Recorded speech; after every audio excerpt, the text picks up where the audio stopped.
Hi guys and welcome to another Craig's World. My name's Craig. Welcome to what is my madness. And today, what we've already done underneath, so we're going to do this radiator.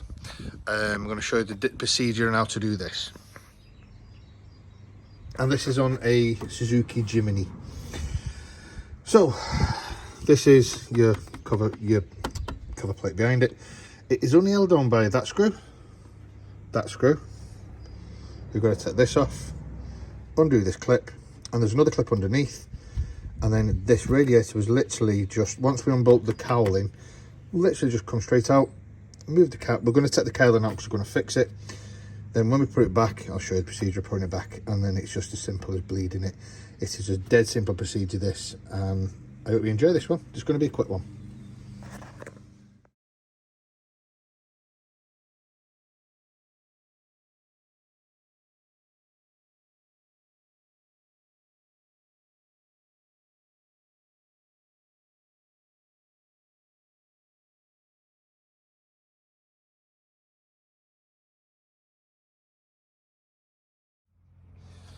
Okay, so this is the radiator we've just taken off Jimmy, and as you can see behind it was all the damage there, but she was leaking from here, and yeah, I can see old crud and crap around it, and same on that side. So we're still draining some out, so you can see the difference in how bad that looks compared to the nice new one there. So it was about time it was done. But that being said, there's a few things that I hate having antifreeze all over me. There's a few things we need to take off this, and we've got to fix, because this is the back plate for the fan to suck through. So as you can see, I've had them before on vehicles where I completely take this off. The only reason why it's there and that's there is just when that fan's going, if the engine bay is open. And generally you don't have your engine going and you're fiddling about with the engine if it's on. And it does nothing. It really, well, no, I rephrase that, it does. It draws the air through to make it cooler. But when that's not on, and that fan's going anyway, it's still sucking her through anyway, so it makes no difference. So I'm not going to put that back on, but as I said, there are a couple of things we need to take off this, which I've noticed we've got to do on that. Now, the first one is very simple, is these little mounting bungs, because your radiator sits on that, and that then sits into the body of the car. They don't have them. So there's a couple of things that, like I said, we have to take off. This is one of them.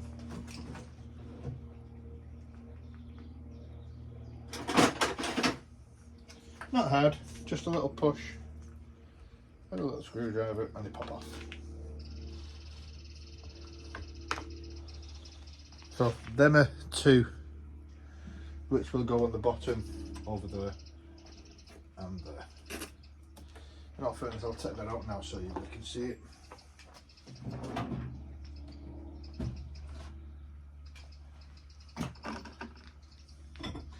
Should do it the proper way.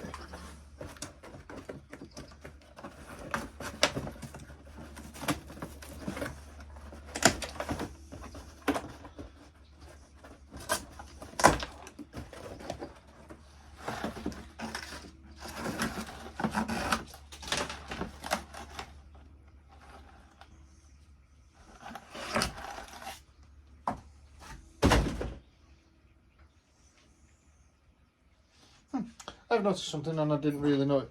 Makes no difference to it, but there's cut marks. One down there and one down there.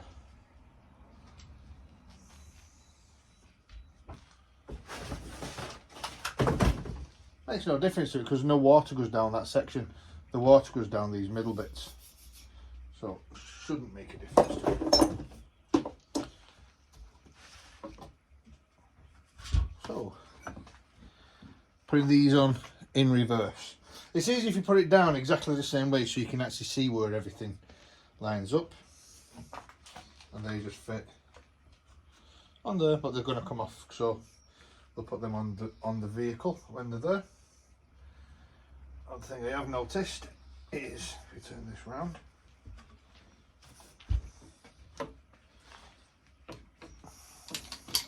on the ends the radiator is only held on with 2 screws at the top, so we just transfer that.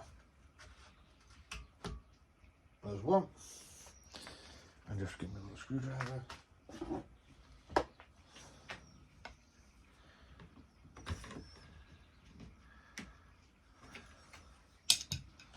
And then that just gets transferred, pushed over and clicked.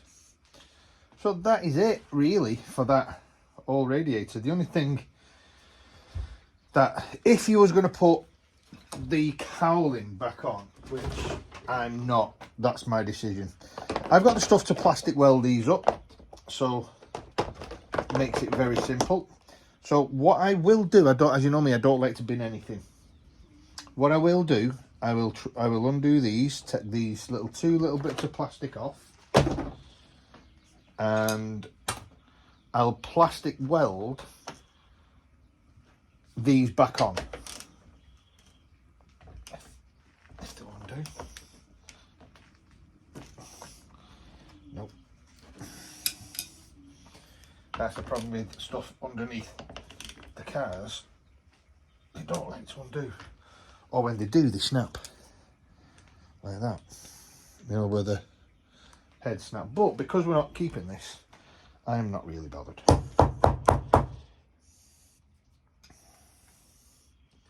And it is a very simple procedure. It's just the reverse procedure of what we've just done, to be fair. Oh, there you go, pop that off and out.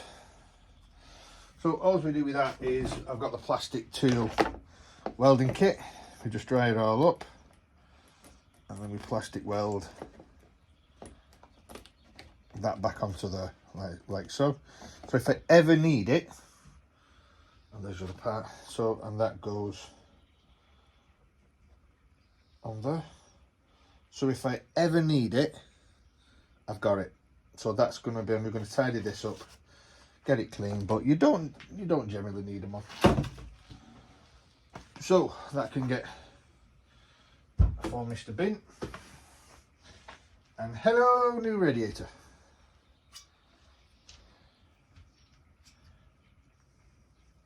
Right, I will see you back at the car. And first things to go in, we'll put these down at the bottom on the locating bracket side.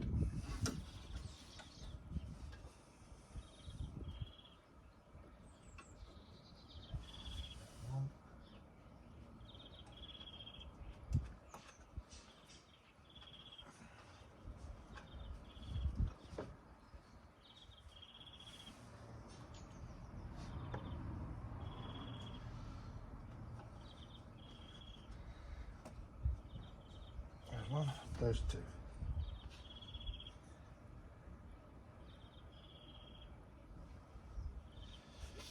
Now, going round, timing belts all okay. Now we slide this back in the same way it come out.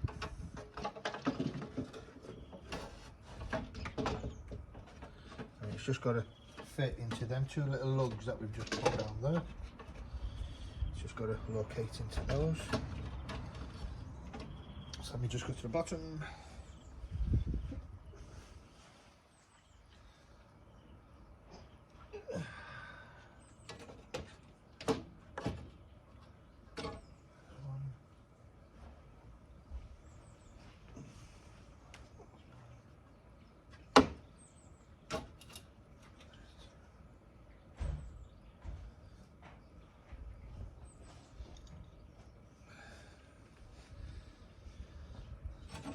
So there you go, that's now located at the bottom.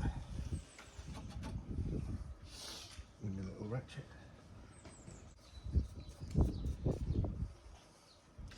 You know what, actually, this, thank you Suzuki, this is one of the nicest, well, I guess the nicest, but easiest radiators to change. And I understand it being a 4x4 being a mud plugger, so if you get a bit of bramble or something stuck through it, or a bit of wood, it's very easy to fix. So I do understand that. So, oh, this is a lovely little vehicle. So, catch can back in, just slides back and clicks. So that's in. Go round the top. So that gets pushed back over and gets pushed on there, and that goes down. Catch can done. That on for now, so I hope nothing goes in it.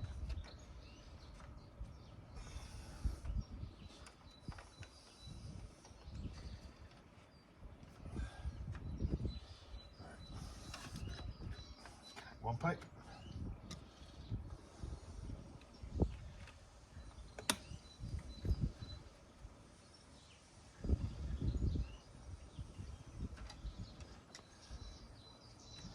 There's one, that's in tight. Just going to tighten the bottom one up.